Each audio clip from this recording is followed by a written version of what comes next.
petit 2. Pour déterminer le taux de sucre dans le sang d'une personne, on procède à un prélèvement de 100 cm3 de son sang. On fait attaquer le glucose contenu dans les 100 cm. Okay. Vous savez dire que le volume du sang prélevé, ça fait 100 cm3 par un excès de liqueur de Fehling. Il se forme 0,4 g d'un précipité d'oxyde cuivré. Ça veut dire que la masse d'oxyde cuivré, ça fait 0,4 petit a. Écrit l'équation bilan de la réaction qui se produit, puis calcule la masse de glucose contenue. D'abord, on va donner l'équation. L'équation bilan. L'équation bilan de la réaction. On dit puis calculer la masse du glucose. Puis calculons la masse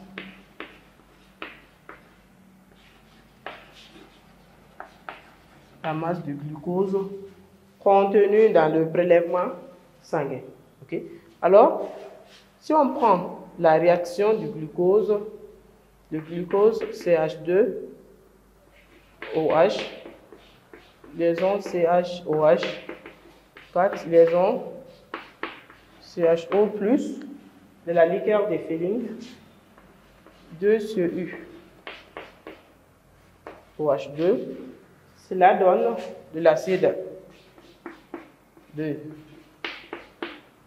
une fonction d'alcool primaire, fonction d'alcool,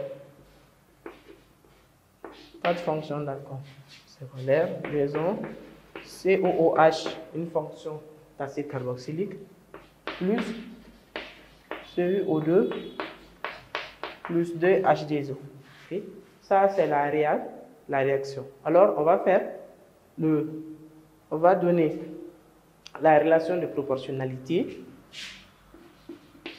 1 du glucose sur 1, parce que son coefficient c'est 1, égale à 1 de CU OH2 sur 2 égale à 1 de CH2OH, liaison CHOH, 4 liaisons COOH sur 1 égale 1 de CuO2 sur 1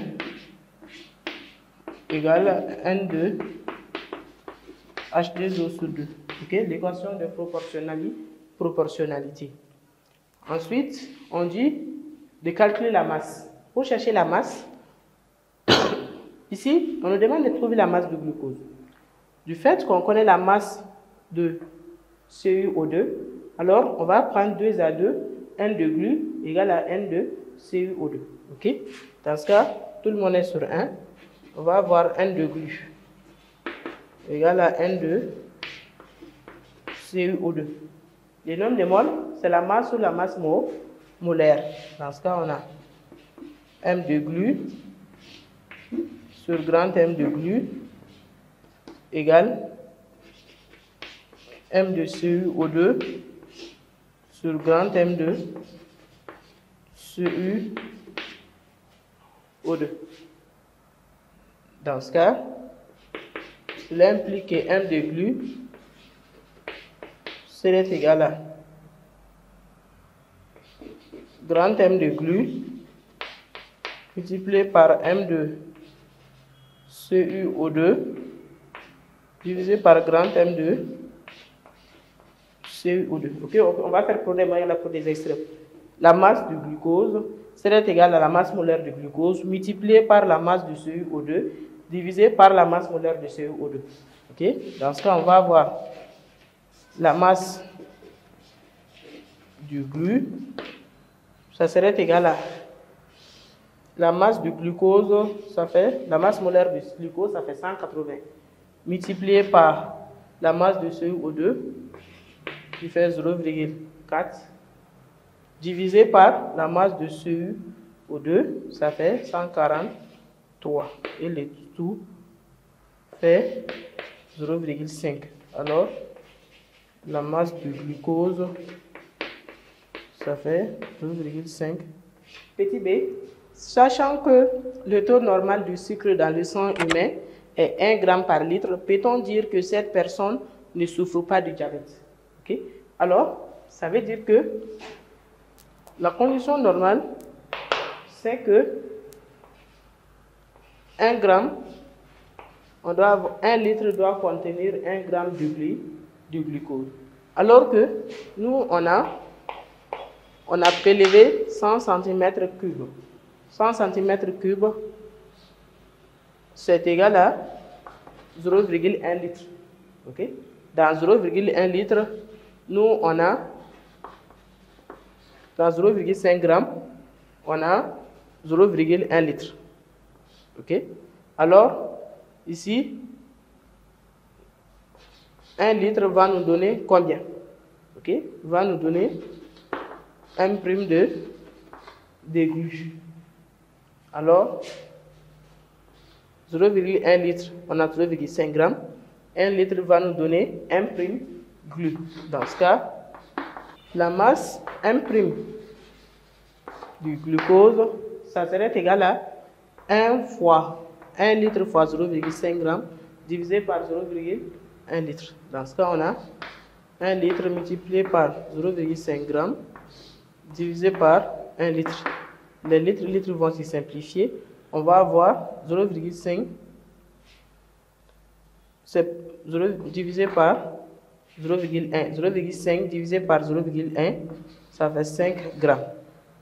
Okay? 5 g. Alors, ça veut dire que la masse du glucose contenu dans 0,1 litre, ça fait, dans 1 litre, ça fait 5 g. Alors, la condition normale nous dit que on doit avoir 1 g par litre. Mais ici, nous, on a vu que 1 litre va nous donner 5 g. Ça veut dire que la condition que nous, on a, ça fait 5 g par litre.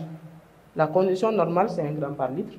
Mais dans notre situation, nous, on a 5 g par litre. Alors, ici, on voit que notre condition est supérieure à la condition normale. Alors, ça veut dire que cette personne souffre du diabète. Au lieu d'avoir 1 g par litre, on a 5 g par litre. Alors, ça veut dire que la personne là souffre du diabète.